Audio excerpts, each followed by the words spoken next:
الساق بالساق إلى ربك يومئذ المساق. بسم الله الرحمن الرحيم. الحمد لله حمدا كثيرا طيبا مباركا فيه كما يحب ربنا ويرضى. وأشهد أن لا إله إلا الله وحده لا شريك له. وأشهد أن محمدا عبده ورسوله صلى الله عليه وعلى آله وسلم تسليما مزيدا لا نبي بعده. Ikhwani fid din, azzani wa azzakumullah wa akhwati fillah. Kita lanjutkan bacaan kita terhadap kitab yang mulia, yaitu kitab Tauhid karya Syekh Muhammad bin Abdul Wahhab An-Najdi At-Tamimi rahimahullah, yang disyarah oleh Syekh Abdul Aziz Ibnu Abdullah Ibnu Baz rahimahullah. Pelajaran terakhir kita ambil adalah halaman yang ke-18 mengenai penjelasan kenapa para ulama terdahulu dan juga belakangan mengawali kitab mereka dengan Bismillahirrahmanirrahim. Tentunya tidak asing lagi di telinga kita dan juga di telinga para thalabatul ilm bahwasannya tujuan diantaranya adalah mencontoh Al-Quranul Karim, yang mana Al-Quranul Karim diawali dengan Bismillahirrahmanirrahim pada setiap suratnya, kecuali surat Al-Bara'ah, atau dikenal dengan surat At-Taubah, atau dinamakan pula dengan surat Al-Fatihah. Kemudian sebab yang kedua diantaranya adalah mencontoh perbuatan Nabi kita Muhammad sallallahu alaihi wa ala alihi wasallam ketika beliau menulis sebagian rasail, surat-surat kepada para raja.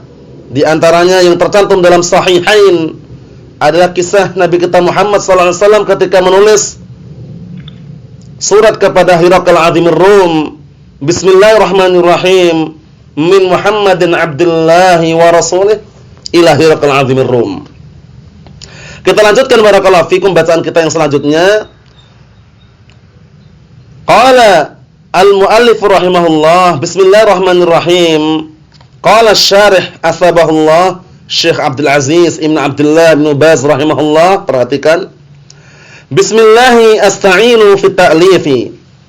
Jadi lafaz Bismillahirrahmanirrahim maknanya adalah Bismillahi, dengan menyebut nama Allah, asta'inu fit ta'lifi, aku minta pertolongan di dalam karanganku ini. Jadi ketika para ulama atau para pengarang kitab mereka mengawali Bismillahirrahmanirrahim, takdirnya ini Bismillahi asta'inu fi ta'lifi, dengan menyebut nama Allah aku minta pertolongan kepada Allah di dalam karanganku ini. Au ma'nahu, atau maknanya Bismillahi u'allifu kitaban fi kadza wa kadza, atau makna yang lain. Bismillahi dengan menyebut nama Allah, u'allifu aku mengarang kitab fi kadza wa kadza, dalam masalah seperti ini dan seperti ini. Fal ba'huna lil isti'anah wa tabarruk bismihi subhanahu wa ta'ala. Perhatikan ikhwani wa akhwati fillah, hafizakumullah jami'an wa ra'akum. Ba yang ada pada Bismillahirrahmanirrahim, itu ada ba di situ, itu ba yang dikenal dengan ba lil isti'anah wa tabarruk. Ba yang fungsinya adalah isti'anah, minta pertolongan kepada Allah Subhanahu wa taala, wa tabarruk, dan mencari berkah dengan nama Allah Subhanahu wa taala. Naam.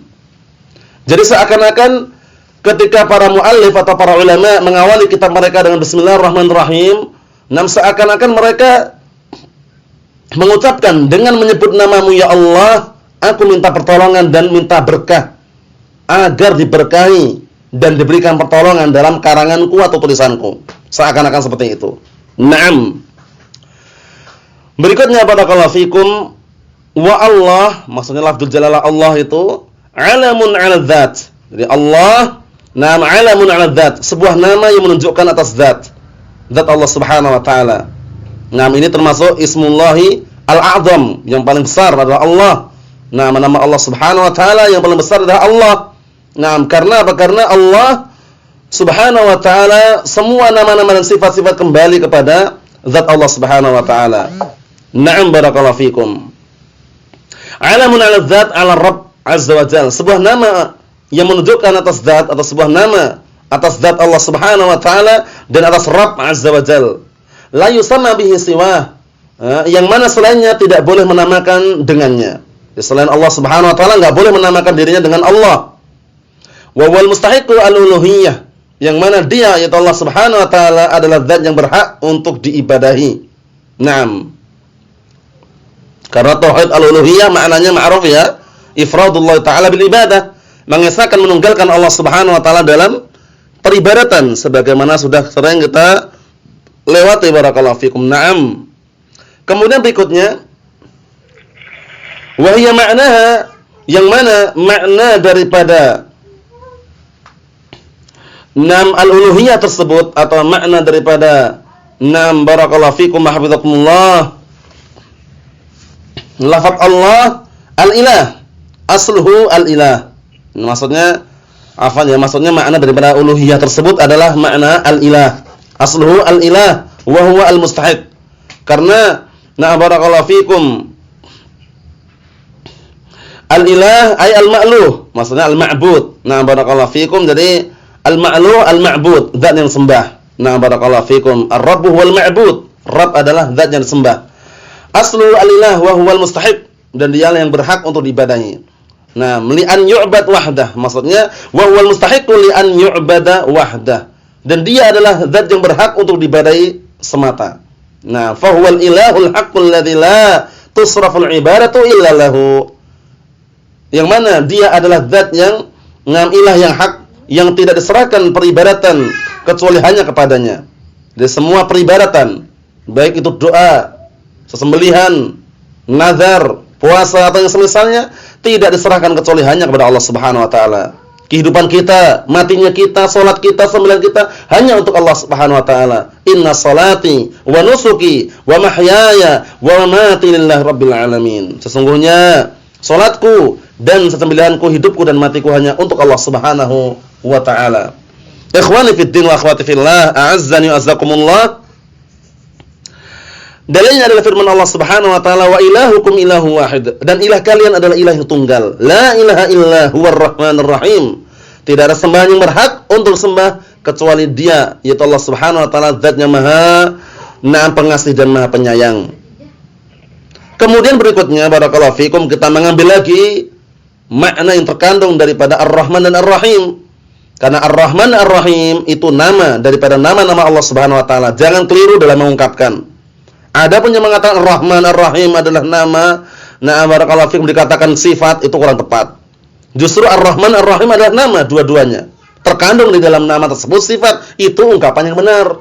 Naam, ungkapan yang benar barakallahu fikum. Naam. Kemudian kita lihat di situ, Ar-Rahmanir Rahim ismani 'aziman min asma'illahil husna. Ar-Rahman Ar-Rahim adalah dua nama yang agung, termasuk nama-nama Allah Ta'ala yang indah. Nah, indahnya dari si mana? Ikhwani wa akhwati fillah, hafizakumullah jami'an. Ayo na'am. Di situ indahnya dari sisi semua nama Allah Subhanahu wa ta'ala menunjukkan kesempurnaan dan menunjukkan kebenaran zat Allah Subhanahu wa ta'ala. Maksudnya Allah Subhanahu wa ta'ala ketika dinamai dengan As-Sami', ya benar-benar zat yang Maha mendengar. Ketika dinamai dengan Ar-Rahman, ya benar-benar zat yang Maha Pengasih. Berbeda dengan manusia. Kalau nama manusia tidak sempurna. Terkadang ada manusia namanya Abdullah, namanya barakallahu fikum Abdurrahman, namanya Muhammad, namanya Saleh, Mahmud, namanya bagus-bagus. Tapi kan terkadang kalau manusia itu tidak sesuai dengan yang dinamai gitu ya. Nah, perampok, penjahat di Timur Tengah sana, di Arab sana, yang namanya Abdullah, Abdurrahman mungkin ada juga. Namanya bagus, namun belum tentu sesuai dengan yang dinamai. Tapi Allah Subhanahu wa ta'ala semua namanya cocok dan tepat kembali pada zat Allah Subhanahu wa ta'ala, sempurna. Naam. Demikian pula barakallahu fikum hafizakumullah, sempurna dari seluruh sisi, tidak ada kekurangan sedikit pun di dalamnya. Naam barakallahu fikum hafizakumullah. Kita lihat di sini, dalla ala wasfihi birrahmah fa huwa ar-Rahman. Ar-Rahim bi ibadihi alladzi bi rahmatihi khalaqal khalqa wa hada man hada li ibadatihi.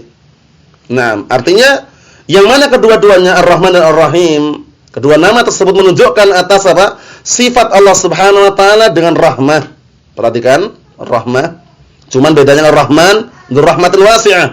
Ar-Rahim nam dzur rahmati al-musilah ilal marhum. Nam. Jadi kalau Rahman lebih umum, Ar-Rahim lebih khusus. Kita lihat ad-dalla, nam, kata beliau, dalla ala wasfihi birrahmah. Ini menunjukkan atas sifatnya Allah Subhanahu wa taala dengan rahmah, disifati dengan rahmah. Zatnya Maha Penyayang. Fa huwa Ar-Rahman, maka dia adalah Ar-Rahman. Ar-Rahim bi ibadihi, zat yang senantiasa menyayangi terhadap hamba-hambanya. Alladzi bi rahmatihi khalaqal khalqa, yang dengan sebab rahmatnya Allah Subhanahu wa taala menciptakan makhluk-makhluknya. Wa hada man hadal ibadatihi, dan Allah Subhanahu wa taala memberikan hidayah kepada siapa yang Allah taala berikan hidayah untuk mengibadahinya. Wa min rahmatihi an awjada lahum ma yu'inuhum 'ala ta'atihi min ma'in wa simarin wa ghairi.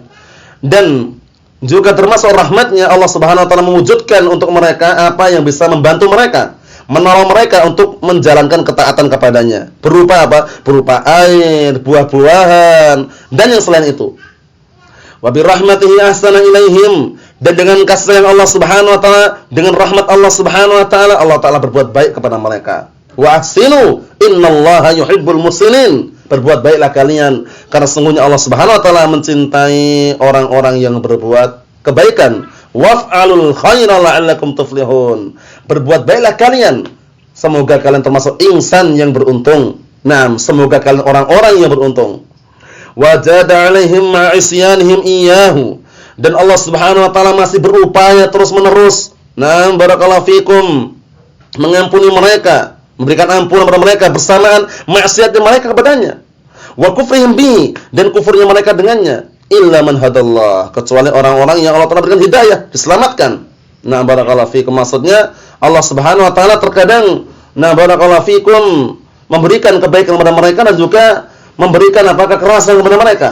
Nah, bersamaan maksiatnya mereka terhadap Allah Subhanahu wa taala dan kekufuran mereka kepada Allah Subhanahu wa taala. Kecuali orang yang Allah telah berikan hidayah, maka Allah Subhanahu wa taala mencintai dan juga menyayanginya. Naam. Ikhwani wa akhwati fillah, azzani wa azzakumullah. Kata beliau di sini, Asy-Syaikh Abdul Aziz bin Abdullah Ibnu Baz rahimahullah, huwa ar-Rahmanur Rahim alladzi wasi'at rahmatahu kull syai'in. Dia adalah Ar-Rahman Ar-Rahim, zat yang Maha Pengasih dan Penyayang, yang sangat luas rahmatnya terhadap segala sesuatu. Naam, wa rahmati wasi'at kull syai', dan rahmatku meluas terhadap segala sesuatu. Naam, mencakup seluruhnya. Wa ta'allaqat rahmatuhu bi jami'il khalqi, dan sangat terkait sekali, sangat bergantung sekali rahmatnya Allah Subhanahu wa taala terhadap seluruh makhluknya. Nah, di antaranya Allah Subhanahu wa taala melarang bunuh diri karena rahmat Allah Subhanahu wa taala. Nah, barakallahu fikum. Wa la taqtulu anfusakum innallaha kana bikum rahima. Jangan kalian membunuh diri-diri kalian, karena sesungguhnya Allah Subhanahu wa taala menyayangi diri-diri kalian. Bayangkan sayangnya Allah Subhanahu wa taala kepada hamba-hambanya hingga melarang melakukan bunuh diri. Allahul musta'an. Fa huwa bin nasi raufun rahim, maka Allah Subhanahu wa taala terhadap manusia sangat lembut dan penyayang. Wa bi rahmatihi wajadu wa 'ashu. Dengan rahmat Allah Subhanahu wa taala, dengan sebab rahmat Allah Subhanahu wa taala, mereka pun na'am barakallahu fikum mendapatkan apa yang mereka inginkan berupa perkara dunia atau yang semisalnya, wa 'ashu, dan mereka hidup. Nah, coba bayangkan, kehidupan datang dari siapa? Dari Allah Subhanahu wa taala. Kalau Allah Subhanahu wa taala menghendaki hancur. Nah, barakallahu fikum. Oleh karena itu, rahmat Allah Subhanahu wa taala sangat luas dan mengalahkan kemurkaannya. Datang dalam sebuah hadis, hadis qudsi, Allah Subhanahu wa taala mengatakan, "Inna rahmati sabaqat ghadabi." Dalam riwayat, "Inna rahmati ghalabat ghadabi." Sesungguhnya kasih sayangku itu mengalahkan kemurkaanku. Maksudnya Allah Subhanahu wa taala memiliki sifat yang penyayang. Nah, itu pun apa? Kemurkaan Allah Subhanahu wa taala dikalahkan.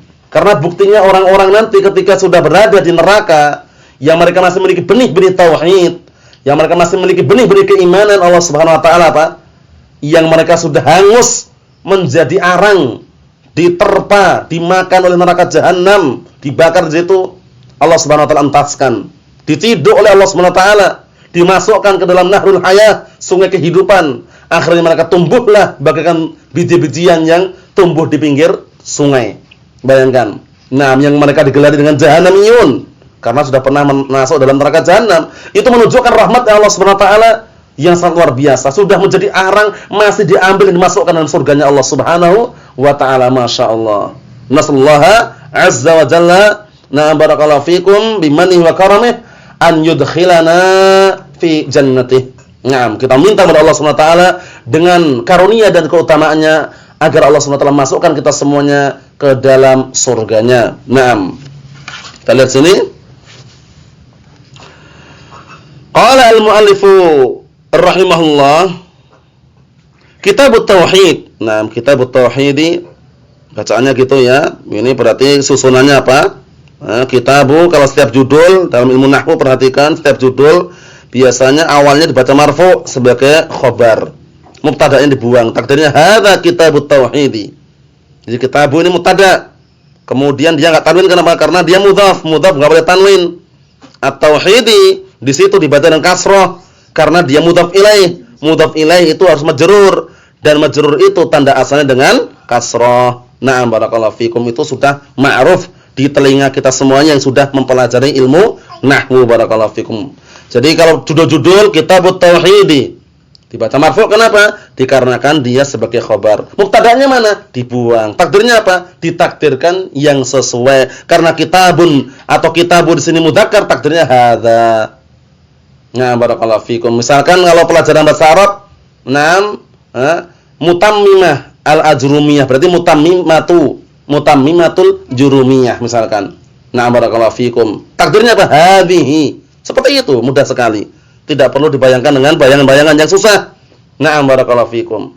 Berikutnya, al-ma'na hadza Kitabut Tauhid, ya kan? Maknanya adalah ini adalah Kitabut Tauhid. Sehingga Kitabut Tauhid semakin nampak bahwasanya Kitabut Tauhid, kitabu di situ adalah mubtada. Dia adalah khabar. Mubtada yang dibuang takdirnya hadza Kitabut Tauhid. Na'am barakallahu fikum. Hadza Kitabut Tauhid, ini adalah Kitabut Tauhid. Wa tauhidu, dan tauhid itu apa maknanya? Tauhid itu adalah ifradullah bil ibadah. Tauhid itu adalah menunggalkan, mengesahkan Allah Subhanahu wa taala di dalam peribadatan. Masdar, perhatikan, masdar dari kata wahada, yuwahhidu tauhidan. Yang tidak tahu masdar ya pusing kepalanya. Tapi masdar itu mudah sekali. Yang pernah belajar nahwu, masdar itu isim mansub yang jatuh ketiga dalam sharafan fi'il. Wahada, satu, yuwahhidu, dua, tauhidan yang ketiga. Mansub kan itu? Naam, itu masdar. Daraba, satu, yadribu, dua, darban, tiga. Masdar itu. Nah, enggak usah jauh-jauh, enggak usah kemana-mana, udah itu masdar itu isim mansub yang jatuh ketiga dalam sharafan fi'il. Qatala yaqtulu qatlan, tapi bukan di sini pembahasannya karena ini kita bahas Kitabut Tauhid ya. Naam barakallahu fikum. Berikutnya. Jadi dari kata apa tadi? Dari kata wahada yuwahhidu tauhidan, itu asal usul daripada tauhid. Naam barakallahu fikum. Wal maknanya apa sih maknanya? Hadza kitabun yuwaddihu fihi tauhidallah bil ibadah. Ini adalah sebuah kitab yang menjelaskan di dalamnya mentauhidkan Allah Subhanahu wa taala di dalam peribadatan. Wa ifradahu biha, dan menjelaskan tentang menunggalkan, mengesahkan Allah Subhanahu wa taala dalam beribadah. Wa bayana ma ja'at bihi ar-rusulu fi dzalik, dan juga menjelaskan apa yang dibawa oleh para rasul mengenai hal tersebut. Karena para rasul semuanya membawa apa? Membawa tauhid, diperintahkan untuk mengajarkan tauhid. Wa laqad ba'atsna fi kulli ummatin rasulan an i'budullaha wajtanibut taghut, dan sungguh kami telah mengutus setiap umat seorang rasul agar mereka menyerukan beribadahlah kalian semuanya kepada Allah dan jauhilah at-taghut. Naam. Wa yubayyinu fihi, dan juga menjelaskan di dalamnya annahul mustahiqqu lil ibadah, bahwasanya Allah Subhanahu wa taala adalah zat yang berhak untuk diibadahi. Kama yubayyinu fihi, sebagaimana barakallahu fikum menjelaskan di dalamnya dalam kitab tauhid tersebut, annahul khallaqur razzaqul munfaridu bitadbiri wal khalq. Nah, bahwasanya Allah Subhanahu wa taala al-khallaq, yang senantiasa menciptakan, ar-razzaq, yang senantiasa memberikan rezeki, al-munfarid, yang maha tunggal dan satu, bitadbir, di dalam pengurusan, wal khalq, dan penciptaan. Nah, wa yubayyinu fihi, dan menjelaskan di dalamnya aidan annahu dzul asma'il husna was sifatul ula, dan juga menjelaskan di dalamnya dalam kitab tauhid ini nanti bahwasanya Allah Subhanahu wa taala adalah zat yang memiliki nama-nama yang indah dan sifat-sifat yang tinggi dan agung. Wa annahu la syabiha lahu wa la kufu'a lahu wa la nidda lahu, dan bahwasanya Allah Subhanahu wa taala tidak ada yang serupa dengannya, tidak ada yang setanding sepadan dengannya, tidak ada yang menyerupai Allah Subhanahu wa taala. Fa huwal wahidu fi asma'i wa sifatih, maka dia adalah zat yang maha tunggal di dalam nama-namanya dan sifat-sifatnya. Wa huwal wahidu fi tadbirihi lil khalqi, dan dia Allah Subhanahu wa taala zat yang maha tunggal sendirian di dalam mengatur, di dalam pengaturannya terhadap makhluk-makhluk ini. Wa huwal wahidu fi istihqaqihi lil ibadati subhanahu wa ta'ala, dan dia adalah zat yang maha tunggal di dalam keberhakannya untuk diibadahi subhanahu wa ta'ala. Tidak ada duanya, barakallahu fikum. Jangan sampai kita menduakan, mensekutukan Allah Subhanahu wa ta'ala dalam beribadah, karena perbuatan tersebut adalah perbuatan yang sangat dilarang, perbuatan yang sangat barakallahu fikum berbahaya, yang bisa menghantarkan pelakunya ke dalam neraka jahanam wal'iyadzubillah, karena perbuatan kesyirikan adalah perbuatan yang sangat besar, kezaliman yang paling parah, kezaliman yang paling dahsyat adalah zalimnya seorang hamba kepada Rabbuna Jalla wa Ala, kepada Rabb kita Allah Subhanahu wa taala. Itu adalah kesyirikan yang harus kita hindari, barakallahu fikum. Innahu man yusyrik billah faqad harramallahu 'alaihi al-jannah wa ma'wahu an-nar wa ma lidh-dhalimin min ansar. Sesungguhnya barang siapa yang dia mensekutukan Allah Subhanahu wa taala, sungguh Allah Subhanahu wa taala haramkan baginya surga. Na'am barakallahu fikum, dan tempat kembalinya adalah neraka, dan bagi orang-orang tersebut tidak ada penolong. Na'am barakallahu fikum. Ikhwani wa akhwati fillah, azza wa jazakumullah, itu penjelasan yang kami sampaikan.